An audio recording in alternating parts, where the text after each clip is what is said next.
क्या आप बार बार अलग अलग बैंकों और इंश्योरेंस कंपनियों में अपने केवाईसी डॉक्यूमेंट्स जमा करके थक चुके हैं? क्या आप ट्रेन का तत्काल टिकट बुक करते समय दलालों की वजह से बेहद परेशान हैं? या फिर आज जो एक व्यापारी है वो जीएसटी नियमों में होने वाले बदलावों को लेकर चिंतित नजर आ रहा है? अगर इनमें से किसी भी सवाल का जवाब आपका हाँ है तो ये वीडियो आपके लिए है। दरअसल 1 अगस्त 2026 से भारत में वित्तीय लेन देन सहित रेलवे बुकिंग, डिजिटल पेमेंट और व्यापार से जुड़े कई ऐसे बदलाव हैं जो होने जा रहे हैं, जिनको मैं इस वीडियो में आपको विस्तार से बताऊंगी। और इसी वजह से मैं कह रही हूँ कि ये वीडियो बेहद ही महत्वपूर्ण है, लास्ट तक जरूर देखिएगा। नमस्कार, आपके साथ मैं पल्लवी रविंद्र सिंह।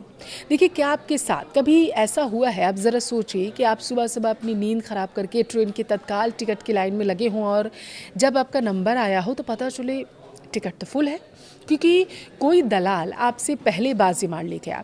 या फिर ज़रा याद कीजिए, बैंक में खाता खुलवाना हो और म्यूचुअल फंड लेना हो या फिर इंश्योरेंस, हर बार वही केवाईसी डॉक्यूमेंट की फ़ोटोकॉपी आपको बार बार लेकर वहाँ पर जाना पड़ता है, जिससे आप बेहद परेशान हो जाते थे। अगर आपका जवाब हाँ है तो मैं आपको बता दूँ कि सरकार और संस्थाओं ने फाइनली लोगों की सहूलियत के लिए ये जो परेशानियाँ हैं उन्हें सुन लिया है और इन्हें दूर करने का फैसला किया। 1 अगस्त से आपकी ज़िंदगी से जुड़ी 5 ऐसी बड़ी बातें हैं जो बदलने वाली हैं, जो सीधा आपकी जेब, आपके समय, आपकी मानसिक शांति से जुड़ी हुई हैं।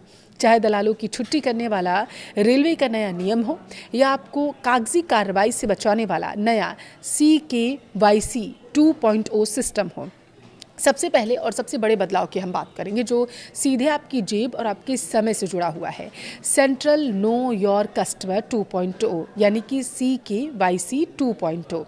अब तक देखिए क्या होता था, अगर आपको किसी बैंक में खाता खोलना होता था तो अलग डॉक्यूमेंट्स दिए जाते थे, अलग से आपको परेशान होना पड़ता था।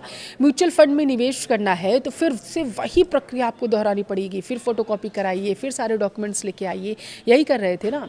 और अगर इंश्योरेंस लेना है तो फिर से वही कागजी कार्रवाई आप दोबारा से करिए। लेकिन अगस्त से भारतीय बैंक और इंश्योरेंस कंपनियां एक कॉमन कस्टमर आइडेंटिफिकेशन सिस्टम शुरू करने जा रही हैं। इस नए CKYC 2.0 सिस्टम के तहत पहला जो पॉइंट आ रहा है वो ये कि सिर्फ एक बार वेरिफिकेशन होगा।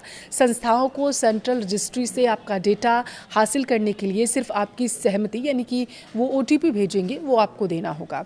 दूसरा जो बड़ा इसमें बदलाव किया जा रहा है, कॉन्फिडेंस स्कोर। देखिए, नए सिस्टम में आपकी डेटा की सटीकता पर एक कॉन्फिडेंस स्कोर होगा जो यह बताएगा कि क्या किसी फर्म ने पहले ही आपकी जानकारी को वेरीफाई कर रखा है या फिर नहीं। ये सबसे महत्वपूर्ण है। हालांकि अब तीसरा पॉइंट इसमें यह है, धोखाधड़ी पर इससे लगाम लगेगी, ये दावा किया जा रहा। रेगुलेटर्स का मानना है दरअसल कि इससे मॉनिटरिंग आसान हो जाएगी और फ्रॉड के मामलों में भारी कमी आएगी। वर्ल्ड बैंक के 2024 के डेटा के मुताबिक अगर हम उस पर गौर करें, भारत में लगभग 89% जो लोग हैं उनके पास बैंक खाते तो हैं, लेकिन म्यूचुअल फंड या फिर इंश्योरेंस में उनका निवेश बेहद कम है। CKYC 2.0 इसी गैप को भरने का काम करेगा। SBI फंड्स मैनेजमेंट के मुताबिक अगर यूनिवर्सल आइडेंटिफिकेशन के बाद ग्राहकों का एक छोटा हिस्सा भी निवेश शुरू कर देता है तो यह इंडस्ट्री के लिए एक बहुत ही बड़ा गेम चेंजर के रूप में साबित हो जाएगा। अब आप सोचिए, सिर्फ SBI के पास 50 करोड़ बैंक खाते हैं। यह बदलाव सिंगापुर और यूरोपीय देशों के डिजिटल आइडेंटिटी फ्रेमवर्क की तर्ज पर किया जा रहा है, जो भारत को एक नई वित्तीय ऊंचाई पर ले जाने का काम करेगा, भारत को विकास के पंख लगाएगा, ये दावा किया जा रहा है। और अब रुक करते हैं व्यापार और उद्योग जगत की तरफ। देखिए, अगर आप एक कारोबारी हैं या ट्रांसपोर्टेशन से जुड़े हैं तो आपके लिए अपडेट जानना बेहद महत्वपूर्ण है। वस्तु एवं सेवा कर नेटवर्क अपनी ई-वे बिल प्रणाली में 2 बड़े तकनीकी बदलाव करने जा रहा था, जिन्हें पहले 15 जून से लागू होना था, लेकिन व्यापारियों की मांग और तकनीकी तैयारियों को देखते हुए अब इसे 1 अगस्त 2026 से लागू किया जा रहा है। ये 2 बड़े बदलाव क्या हैं? पहला, शिप टू GSTIN अनिवार्य, यानी अगर आप bill to ship to model के तहत काम करते थे तो अब माल प्राप्त करने के लिए, यानी जहां माल डिलीवरी कर रहे हैं, जो भी आपका सामान आ रहा है, उस पक्ष का GST नंबर भी दर्ज करना आपको अनिवार्य होगा, बशर्ते वह GST में रजिस्टर्ड हो, तभी आप कर सकते हैं। अगर GST उनके पास नहीं होगा तो नहीं करेंगे। लेकिन अगर आपको फ़ायदा चाहिए तो आपको दूसरी तरफ का भी GST नंबर वहाँ देना होगा। ई-वे बिल बंद करने की सुविधा ये भी महत्वपूर्ण है। देखिए, माल की डिलीवरी पूरी होने के बाद सप्लायर, खरीदार या ट्रांसपोर्टर जो होंगे अपनी स्वेच्छा से ई-वे बिल को क्लोज कर सकेंगे। इस नियम के फ़ायदे क्या होंगे? देखिए, इससे टैक्स चोरी पर लगाम लगेगी, माल की ट्रैकिंग व्यवस्था ज़्यादा पारदर्शी हो जाएगी, व्यापारिक संगठनों को अपना ERP और सॉफ्टवेयर अपडेट करने का जो अतिरिक्त समय मिलेगा वो अब जो मिलता था वो भी ख़त्म हो जाएगा। इसलिए 1 अगस्त से पहले अपने सिस्टम को नए API के अनुकूल आप ज़रूर बना लीजिएगा, वरना आपको नुकसान हो सकता है। अब बात करते हैं आम आदमी की सबसे बड़ी ज़रूरत भारतीय रेलवे की। अचानक यात्रा करने पड़े आपको तो तत्काल टिकट ही एकमात्र आपका सहारा होता है। लेकिन हम सभी जानते हैं, देखिए, कि टिकट काउंटर्स पर दलालों का कैसा राज चलता है। सिर्फ टिकट काउंटर्स पर नहीं, आजकल तो ऑनलाइन भी ये फ्रॉड चलने लगा है।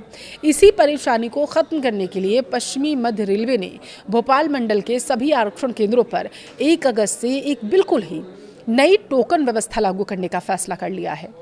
चलिए, इसके नियम क्या है वो भी आपको बताते हैं। अगर हम बात करें एसी की, एसी तत्काल टिकट के लिए सुबह 8:30 से 9 बजे तक टोकन मिलेंगे। वहीं नॉन एसी के लिए सुबह 9 से 9:30 बजे तक टोकन मिलेगा। प्रत्येक काउंटर पर ज़्यादातर 10 एसी और 15 नॉन एसी टोकन ही जारी किए जा सकेंगे। 2 कैटेगरी यानी ए और बी की बात करते हैं। ए श्रेणी, इसमें वो लोग आएंगे जो अपने लिए या अपने सीधे परिवार, माता पिता, बच्चे या फिर पति पत्नी या परिवार में किसी के लिए भी वो टिकट लेना चाहेंगे। इन्हें सबसे पहले प्राथमिकता दी जाएगी। इसके लिए यात्री को अपना 100 प्रमाणित मान्य पहचान पत्र भी वहाँ पर दिखाना होगा अगर वो मांगते हैं तो। अब बात करें बी श्रेणी की, तो इसमें अन्य प्रतिनिधि आएंगे जिनका नंबर ए श्रेणी के खत्म होने के बाद आएगा। सबसे अच्छी बात देखिए ये है कि यह टोकन नॉन ट्रांसफरेबल होगा, यानी आप इसे ट्रांसफ़र नहीं कर सकते, और इस पर काउंटर नंबर भी दर्ज होगा। यानी दलाल अब एक व्यक्ति को बार बार लाइन में लगाकर टोकन भी नहीं ले सकते हैं। यह रेलवे का एक शानदार कदम माना जा रहा है, जिससे असली ज़रूरतमंद यात्रियों को राहत मिलेगी और दलालों को जो है उससे बाहर का रास्ता दिखा दिया जाएगा। उनकी छुट्टी होने वाली है। अंत में 2 और महत्वपूर्ण अपडेट्स जो आपके रोज़मर्रा के जीवन को प्रभावित करेंगे, इन्हें भी आपके लिए जानना ज़रूरी है, इसलिए आप वीडियो को अभी देखिए और लास्ट में अपनी राय भी ज़रूर बताइएगा कि इनमें से कौन सा अपडेट आपके लिए सबसे महत्वपूर्ण है। देखिए, पहला अपडेट है UPI को लेकर। आजकल हम हर छोटी चीज़ के लिए UPI का इस्तेमाल करते हैं। कई लोग दिन में बार बार अपना बैंक बैलेंस चेक करते हैं। सर्वर पर इस अनावश्यक लोड को कम करने के लिए 1 अगस्त से UPI ऐप्स पर दैनिक बैलेंस चेक और अकाउंट स्टेटस देखने की एक सीमा लिमिट जो है वो तय कर दी जाएगी।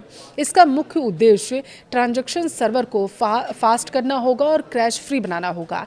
दूसरा अपडेट है पर्यटन और पर्यावरण से जुड़ा हुआ। ये बेहद महत्वपूर्ण है अगर आप पहाड़ों पर जाने का शौक रखते हैं तो। देखिए, पहाड़ों की रानी नैनीताल अगर आप जाना चाहते हैं तो सावधान हो जाइए, क्योंकि ध्वनि प्रदूषण को कंट्रोल करने के लिए 1 अगस्त से नैनीताल की प्रसिद्ध मॉल रोड को पूरी तरीके से नो हॉकिंग जोन घोषित कर दिया गया है। वहां वाहनों के हॉर्न बजाने पर सख्त प्रतिबंध लगा दिया गया है। नियम तोड़ने वालों पर भारी जुर्माना लगाया जाएगा। यह कदम वहां की शांति, पर्यावरण को बचाए रखने के लिए उठाया गया है और मुझे ऐसा लगता है कि पहाड़ों के लिए यह नियम बेहद ही अच्छा है। तो ये थे 1 अगस्त से लागू होने वाले 5 बड़े बदलाव।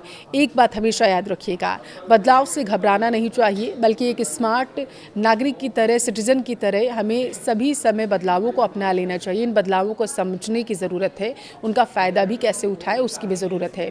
अब आप जानते हैं कि तत्काल टिकट के लिए नई टोकन व्यवस्था आ गई है, तो अगली बार दलालों को पैसे देने के बजाय स्मार्ट तरीके से अपना टिकट बुक करिए। जब आप जानते हैं कि CKYC 2.0 लागू हो रहा है, तो बीजीजिक अपने निवेश की शुरुआत अब आराम से करिए, क्योंकि अब कागजी कार्रवाई का कोई झंझट ही नहीं है। अब आपकी बारी है। मुझे कमेंट बॉक्स में ज़रूर बताइएगा कि इन 5 नियमों में से आपको सबसे ज़्यादा किस नियम का इंतज़ार था।